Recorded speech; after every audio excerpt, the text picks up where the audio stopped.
Hi everybody, Candace here with Green Roof Farms DIY, and today I just wanted to take a minute to go over some of my tent setup that I'm going to be doing for my upcoming festival and just explain why I did a couple of the things that I did for this tent setup. First, I have a 10-foot tent, and I went ahead and pre-staged that at my house, and I put all my tables up and figured out what my products are going to look like within the tent. I took pictures of that and I sent it to some of my friends and I got their input. Now that's all packed up in my trailer right now, but before I take the tent top down, I wanted to just take a minute and go through a couple things that I learned when I was setting my stage tent area up.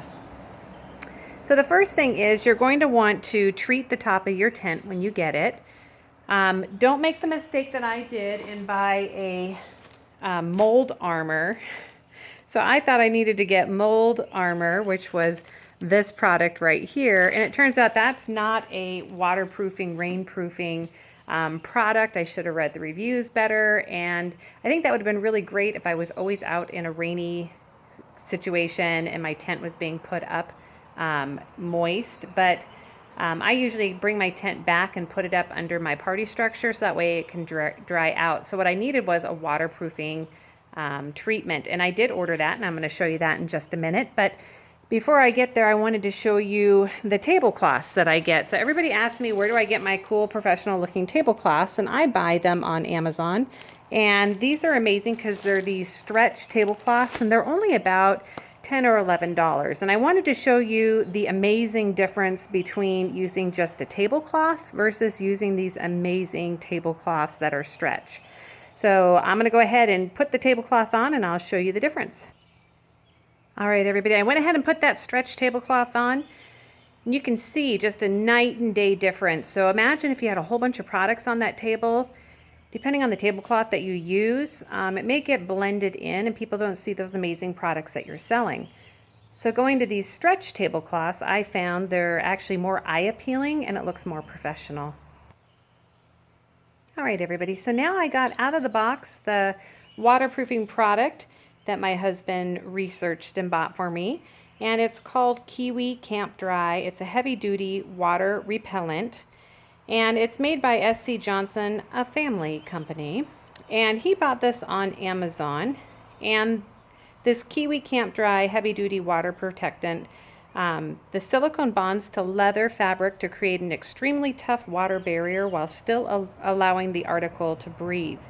This is ideal for tents, tarps, boots, hunting apparel, outdoor gear, boat covers, patio furniture, and it's odorless when thoroughly dried and cured.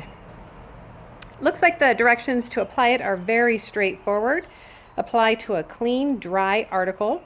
Hold the can upright, spray the entire surface from 7 to 10 inches away with a light, even coat.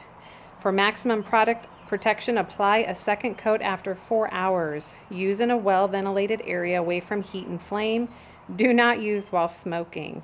Allow article to dry for 24 to 48 hours. Spot test light-colored materials such as silicones may impart a slightly darker, richer tone. So I need to get kind of moving on getting this applied. So I'm going to apply this right now. My son is going to come home and we're going to put it into the direct sunlight so that way it can dry quicker, because my festival setup is tomorrow night, and so I have exactly 24 hours to get this packed up and in my car and down to the festival. So I'm going to be applying this Camp Dry water repellent. It doesn't give any directions as far as should it be on the outside or the inside.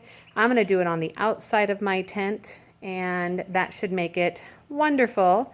Now, the other thing you want to do with your tents is you want to make sure that they're seen. So I do have the embroidery logo all around my tent, and you want to stick with a white tent top. Resist every possible urge to go with a color tent top, because those color tent tops, if you're a crafter and you're selling your items, that color will skew the color of your product below. It'll make it look funky. So I had a Green Roof Farms tent which was green, and I embroidered all around it, And when I would go to my product festivals, it just looked funky inside my tent. And so I had to pull all the products to the very edge. And it wasn't a welcoming, inviting area because it was like a cave and people didn't want to go into the cave. So I went to the white tent top.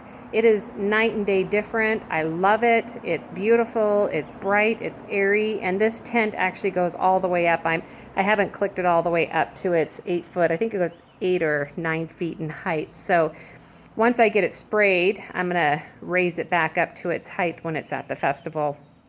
But make sure you have some cute little signs. You can see that sign down there on the ground. That's one that I made. It's a simple board. I went ahead and polyurethane treated the board after I painted it.